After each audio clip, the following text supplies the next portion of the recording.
দৃশ্যমান হচ্ছে বিএনপির অদৃশ্য প্রতিপক্ষ উত্তরাঞ্চলে কর্মশালায় তারেক রহমান।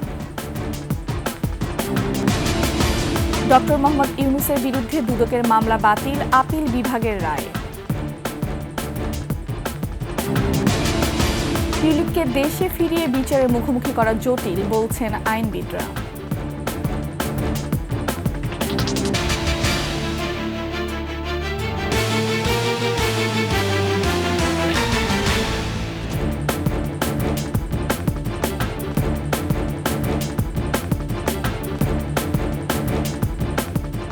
শুনছিলেন সংবাদ শিরোনাম। আমন্ত্রণ ২১শে সংবাদের সাথে আছে আমি ফারহানা লোপা। দর্শক, ২১শে টেলিভিশনের সংবাদ একসাথে সরাসরি দেখতে পাবেন আমাদের ফেসবুক পেজ www.facebook.com/21shE24 অনলাইনে। এছাড়া সাবস্ক্রাইব করতে পারেন www.youtube.com/21shE চ্যানেলে। অন্তর্বর্তী সরকারের প্রধান উপদেষ্টা ডক্টর মোহাম্মদ ইউনূসের বিরুদ্ধে দুদকের মামলা বাতিল করেছেন আপিল বিভাগ। বুধবার প্রধান বিচারপতি ডক্টর সৈয়দ রেফাত আহমেদের নেতৃত্বাধীন ৪ সদস্যের আপিল বেঞ্চ এ রায় দেন। ডক্টর ইউনূসের আইনজীবী বলছেন, ক্ষমতাচ্যুত আওয়ামী লীগ সরকারের আমলে শুধুমাত্র হয়রানি করতেই এই মামলা করা হয়েছিল। শাকের আরজু রিপোর্টে। ২৫ কোটি ২২ লাখ টাকা আত্মসাতের অর্থ পাচারের অভিযোগে ২০২৩ সালের ৩০ মে ডক্টর মোহাম্মদ ইউনূস সহ ৭ জনের বিরুদ্ধে মামলা করে দুদক।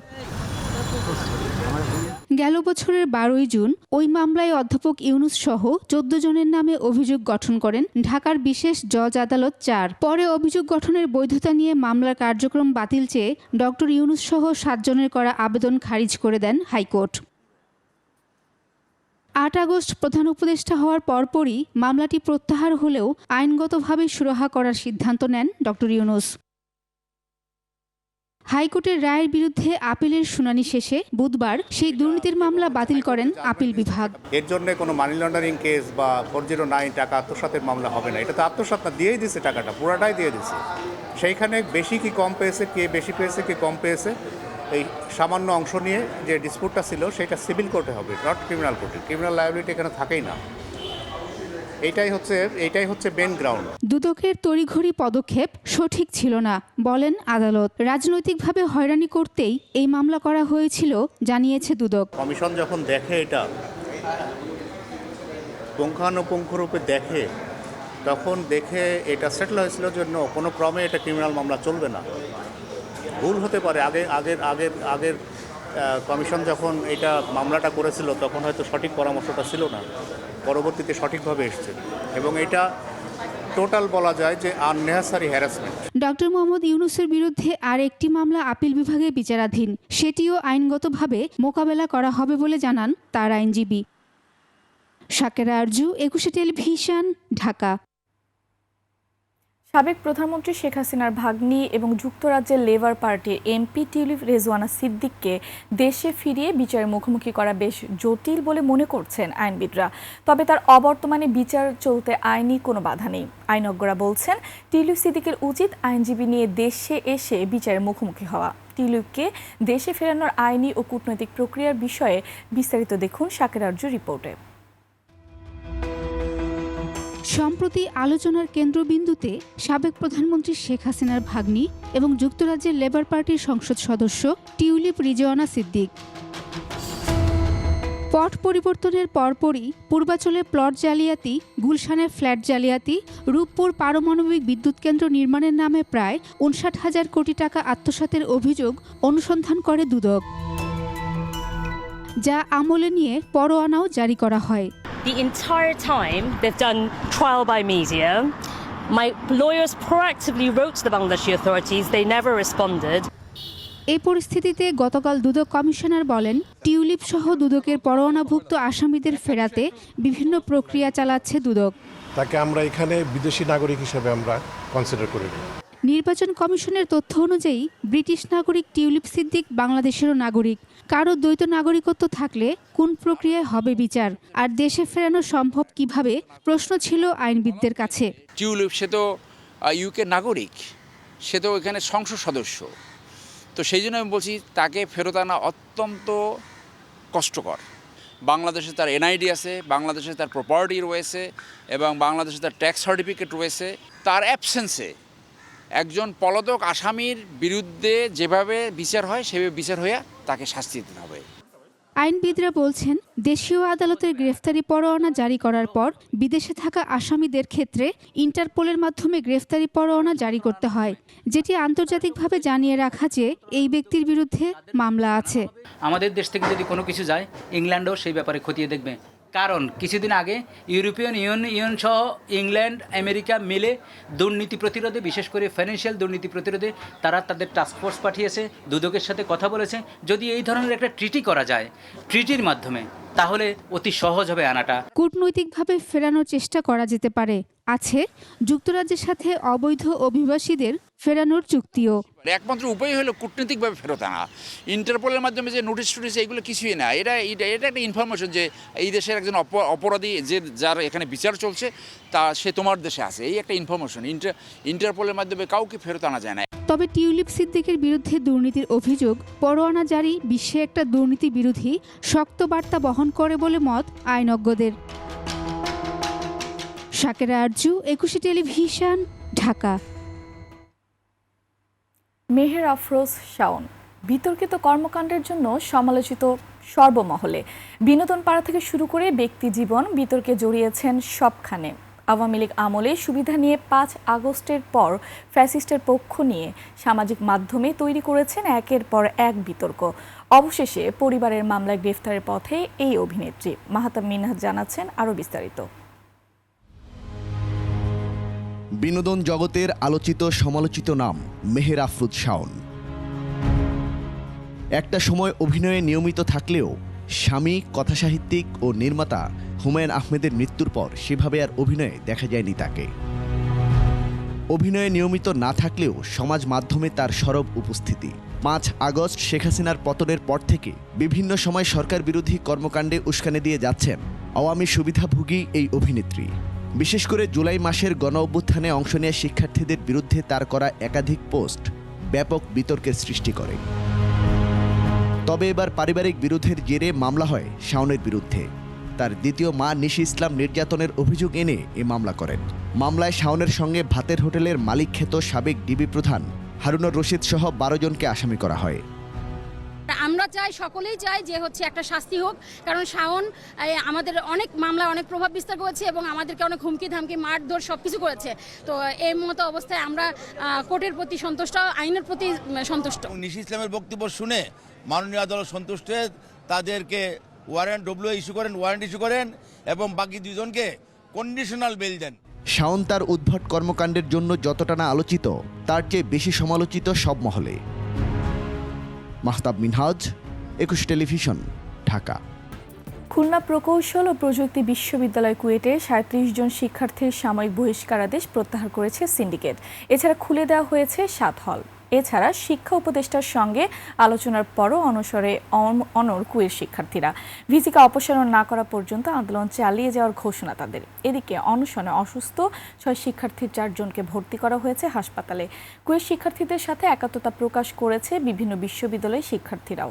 খুলনা প্রতিনিধি আশরাফুল ইসলাম নূরের তথ্য, ছবিতে ডেস্ক রিপোর্ট। ভিসির পদত্যাগের দাবিতে এখনও অনড় খুলনা প্রকৌশল ও প্রযুক্তি বিশ্ববিদ্যালয় কুয়েটের শিক্ষার্থীরা। বুধবার সন্ধ্যা 6:30টার দিকে স্টুডেন্ট ওয়েলফেয়ার সেন্টারের সামনে থেকে তারা বের করে কফিন মিছিল, যা ক্যাম্পাসের মূল সড়ক প্রদক্ষিণ করে। অন্যদিকে অনশনরত 19 জন শিক্ষার্থী অস্থায়ী মেডিকেল সেন্টারে চিকিৎসাধীন রয়েছে।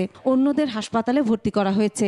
তবে ভিসিকে অপসারণ না করা পর্যন্ত আন্দোলন চালিয়ে যাওয়ার ঘোষণা তাদের। সমাধান একটাই, যে ভিসি মাস্টার যিনি আছেন তার অপসারণ। আমরা রেজাল্ট না নিয়ে বা ফলাফল না নিয়ে আমরা উঠবো না। এর আগে বুধবার বিকেলে অনলাইন প্ল্যাটফর্মে জরুরিভাবে বসে কুয়েটের সিন্ডিকেট সভা। এতে 37 জন শিক্ষার্থীর সাময়িক বহিষ্কারাদেশ প্রত্যাহার করা হয় এবং 7 হল খুলে দেওয়ার সিদ্ধান্ত হয়। এছাড়াও 4 মে থেকে ক্লাস শুরু করারও সিদ্ধান্ত হয় সভায়। পরে সন্ধ্যায় হলগুলো খুলে দেওয়া হয়। সাময়িক বহিষ্কারের ব্যাপারে যে 37 জনের ব্যাপারে বলা হয়েছিল, ওই সিদ্ধান্তটা প্রত্যাহার করা হয়েছে। আমাদের হলগুলা যেটা ভ্যাকেন্ট করা ছিল, বন্ধ ছিল, আজকে থেকেই হলগুলো খুলে দেওয়ার ব্যাপারে বলা হয়েছে। 4-5 তারিখ থেকে ক্লাস এবং পরীক্ষার ব্যাপারে এটা আমাদের জানানো হয়েছে। এদিকে সকালে আন্দোলনকারী শিক্ষার্থীদের সাথে আলোচনা করতে কুয়েটে যান শিক্ষা উপদেষ্টা অধ্যাপক চৌধুরী রফিকুল আবরার। শিক্ষার্থীদের অনশন ভঙ্গ করে আইনের উপর আস্থা রাখার অনুরোধ করে এ সময় জানান, তদন্ত কমিটির প্রতিবেদন পেলে জড়িতদের বিরুদ্ধে ব্যবস্থা নেওয়া হবে। বিদ্যালয় পরিচালনার জন্য আইন রয়েছে, সেই আইনের মধ্যে থেকেই আমাদের যে ইনকোয়ারি কমিটি, অত্যন্ত কম্পিটেন্ট ইনকোয়ারি কমিটি, তারা সেই আইনের মধ্যে থেকেই তারা সুপারিশ করলে আমরা আশা করছি সুপারিশটা আবার সাথে চেষ্টা করা যায়। আমরণ অনশনকারীদের সাথে কথা বলেন বিশ্ববিদ্যালয় মঞ্জুরি কমিশনের 3 সদস্যের কমিটিও। প্রতিষ্ঠানের ডিগনিটিটাও খুব গুরুত্বপূর্ণ এবং একটা প্রক্রিয়াগত দিক আছে প্রত্যেকটা প্রতিষ্ঠানের, সেগুলোকে আমরা মাথায় নিয়ে দ্রুতই আশা করছি একটা ভালো সমাধান দিচ্ছে, যেটার মধ্য দিয়ে আমরা এই অবস্থা উত্তরণ করব। দুপুরে কুয়েটের চলমান আন্দোলন নিয়ে সংবাদ সম্মেলন করে শিক্ষক সমিতি। সমস্যার সমাধান না হওয়া পর্যন্ত ক্লাসে ফিরবেন না বলে জানান তারা। শিক্ষকবৃন্দকে অপমান করে কি স্বার্থ উদ্ধার করার জন্য যে চেষ্টা চালানো হয়েছে এ বিষয়ে শিক্ষকদের অবস্থান দৃঢ় থাকবে। কুয়েট শিক্ষার্থীদের প্রতি সংহতি জানিয়ে অনশন শুরু করেছে বাংলাদেশ গণতান্ত্রিক ছাত্র সংসদ ঢাকা বিশ্ববিদ্যালয় শাখা। এছাড়া রাজশাহী ও জাহাঙ্গীরনগর বিশ্ববিদ্যালয়ের কয়েকজন শিক্ষার্থীও অনশনে নেমেছেন। Masuma Lisa, desk report, 21 television. Prime Asia বিশ্ববিদ্যালয়ের ছাত্র জাহিদুল ইসলাম পারভেজ হত্যা মামলার প্রধান আসামি মেহেরাজ ইসলামকে গ্রেফতার করেছে র্যাব। বিকেলে মেহেরাজকে গাইবান্ধার সদরের শাহপাড়া ইউনিয়নের ভবানীপুর থেকে গ্রেফতার করা হয়। এর আগে আলোচিত হত্যাকাণ্ডে জড়িত অভিযোগে আরও 4 জনকে গ্রেফতার করা হয়। গত 19 এপ্রিল বিকেলে রাজধানীর বনানীতে প্রাইম এশিয়া বিশ্ববিদ্যালয়ের সামনের সড়কে পারভেজ ও তার বন্ধু তরিকুল ইসলামের ওপর হামলা চালায় কয়েকজন। গুরুতর আহত পারভেজকে কুর্মিটোলা জেনারেল হাসপাতালে নিয়ে গেলে তাকে মৃত ঘোষণা করেন চিকিৎসক। এ ঘটনায় ফুফাতো ভাই হুমায়ুন কবির বাদী হয়ে 8 জনের নাম উল্লেখ সহ অজ্ঞাত 25 থেকে 30 জনের বিরুদ্ধে রাজধানী বনানী থানায় হত্যা মামলা করেন।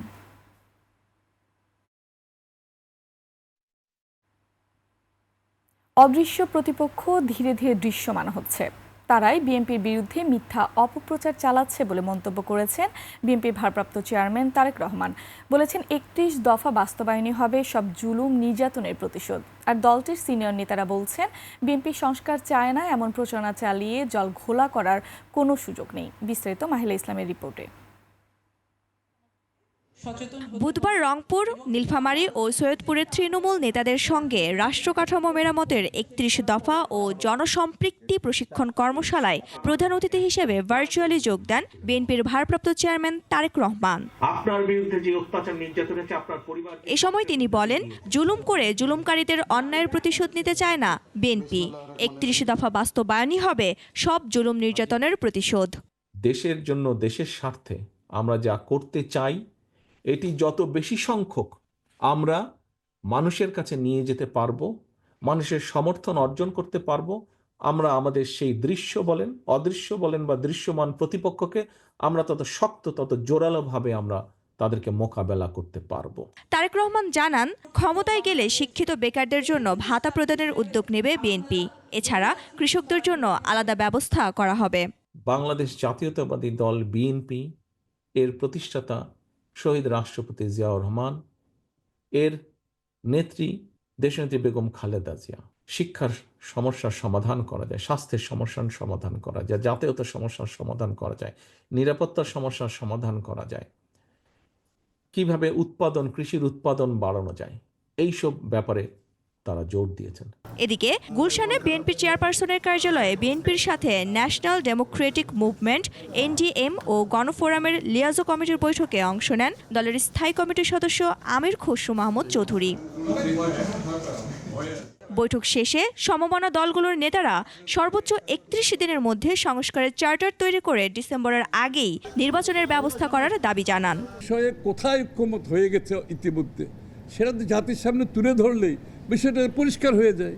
এই সময় বিএনপির স্থায়ী কমিটির সদস্য আমির খসরু মাহমুদ চৌধুরী বলেন, সরকার আর জনগণের মাঝে যে সেতুবন্ধন থাকার কথা সেটি না থাকায় দেশের আইন শৃঙ্খলা পরিস্থিতির অবনতি হচ্ছে।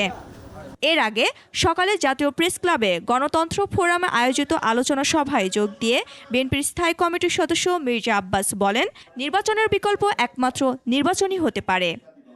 পলাতক ফ্যাসিস্ট আওয়ামী লীগকে যারা পুনর্বাসন করতে চায় তাদের বিরুদ্ধে বিএনপির সংগ্রাম চলবে।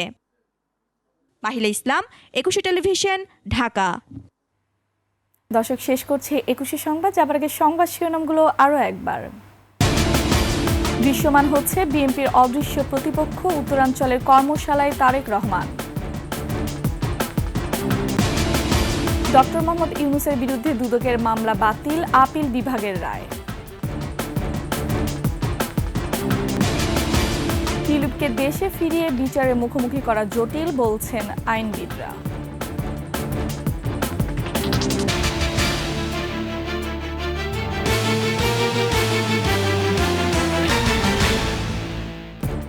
সবশেষ সংবাদ জানতে ডায়াল করুন 2021 নম্বরে, ভিজিট করুন 21tv.com ওয়েবসাইটে।